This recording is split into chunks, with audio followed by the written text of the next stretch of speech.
Good evening, and welcome back to the Midnight Fire. Pull up a chair, dim the lights, and get comfortable. Tonight, we have a tale for you that blurs the line between what is real and what lies just beyond the veil of our understanding. It's a story about a man named Arthur Penhaligon and a choice he made that would forever alter his reality. It's called The Man Who Traded His Reflection. Our story begins in a city that had long forgotten its own name, a labyrinth of cobblestone streets and buildings that leaned on each other like tired old friends. Arthur Penhaligon was a man of routines. Every morning he'd wake at the same time, eat the same bland porridge, and walk the same path to his job as a clerk in a dusty, forgotten archive. Arthur was, by all accounts, an invisible man. He moved through the world like a ghost, his presence so faint that people often bumped into him without a word of apology, as if he simply wasn't there. His only real interaction was with his own reflection. Each morning, in the tarnished silver of his bathroom mirror, he saw a man he didn't quite recognize. This reflection was different. He stood taller, his eyes held a spark of defiance, and a smirk often played on his lips. While Arthur was hesitant and shy, his reflection was bold and confident. Arthur would often talk to him, whispering his fears and his dreams into the cold glass. The reflection wouldn't speak back, of course, but he would listen, his expression shifting from amusement to pity. One particularly gray and drizzly Tuesday, Arthur's day was even more miserable than usual. His boss had berated him for a mistake he didn't make. The woman he secretly admired at the bakery didn't even notice him when he bought his daily loaf of bread, and a child had pointed at him and asked his mother why the man looked so sad. That evening, as he stood before his mirror, a single tear traced a path down his cheek. He looked at his reflection, a figure of strength and charisma, and for the first time he spoke to him not with a whisper, but with a raw, desperate plea. "I wish I could be you," Arthur choked out. "Just for one day. I want to know what it's like to be seen." To his astonishment, the reflection smiled. It wasn't the usual smirk. It was a wide, genuine grin. And then the impossible happened. The reflection raised a hand and pressed it against the glass from the other side. Arthur, mesmerized, instinctively raised his own hand to meet it.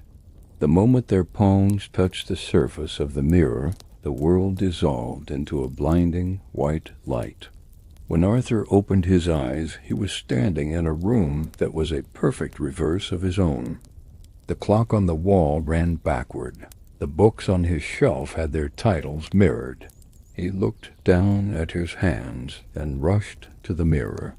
Staring back at him was his old self, the slumped shoulders, the sad eyes, the very picture of misery. And he, on this side of the glass, was now the reflection. He was sharp, confident, and a smirk was already forming on his face. From the other side, his former self gave a weak, frightened wave. Arthur, now the reflection, just laughed. The deal was done. The next morning, Arthur, the new Arthur, woke up in his old bed. But everything felt different. The porridge tasted rich and flavorful.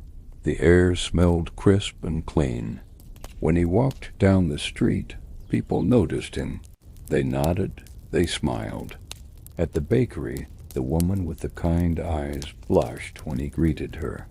At work, his boss, who was about to scold him, instead found himself apologizing for his own error and praising Arthur's diligence. Arthur was living the life he had always dreamed of. He was confident, he was charming, he was seen. He relished every moment. He asked the woman from the bakery out on a date, and she said yes. He spoke up in meetings, his ideas earning him praise and a promotion. For the first time, Arthur felt truly alive. Each night he would return to his apartment and stand before the mirror. On the other side, he could see his former self, trapped in the mirrored world, growing paler and more transparent with each passing day. The old Arthur would bang on the glass, his face a mask of terror and regret, but the new Arthur would simply smile, sometimes even raise a toast to his captive. "Thank you," he'd say. "You gave me a life." Weeks turned into months. Arthur's life was a whirlwind of success and happiness. He was beloved at work, he had a circle of friends, and his romance with the baker's assistant was blossoming. He almost forgot about the man in the mirror. He started avoiding it, in fact. The sight of his old, pathetic self was a reminder of a past he wanted to erase completely. He even bought a thick velvet curtain to cover the bathroom mirror. He didn't need a reflection anymore. He was the real one. But the mirror world has its own rules. One night a powerful storm raged outside, and a loud crack of thunder shook the entire apartment building. The jolt was so strong it knocked the curtain off the mirror. Arthur, woken by the noise, stumbled into the bathroom. And there in the glass was not his old, sad self. The mirror was empty, just a reflection of the bathroom, but with no one in it. A chilling emptiness where his image should have been. A cold dread washed over him. He waved his hand, but there was no corresponding movement in the mirror. He leaned closer, his breath fogging a patch of the glass, but his reflected face didn't appear. He was invisible again, but in a new and far more terrifying way. He had traded his reflection, and now, it seemed, his reflection had moved on. The deal was for one day, but the reflection never intended to trade back. Panic set in. The next day, Arthur went to work, but something was wrong. His boss walked past him as if he wasn't there. His friends at lunch talked over him, their gazes passing right through him. When he went to see his girlfriend, she looked at him with confusion. "I'm sorry," she said gently. "Do I know you?" His world was unraveling. The confidence and charisma he had enjoyed were not his own.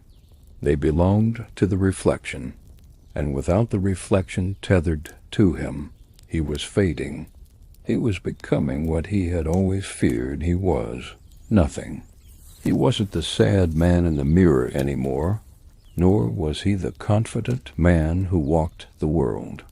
He was an echo, a space between realities.